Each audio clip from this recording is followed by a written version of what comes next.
لا أقسم بيوم القيامة ولا أقسم بالنفس اللوامة أيحسب الإنسان أن لن نجمع عظامه بلى قادرين على أن نسوي بنانه بل يريد الإنسان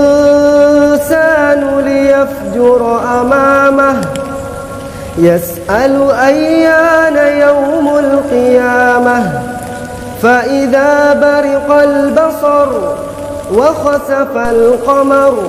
وجمع الشمس والقمر يقول الإنسان يومئذ أين المفر كلا لا وزر إلى ربك يومئذ المستقر ينبأ الإنسان يومئذ بما قدم وأخر بل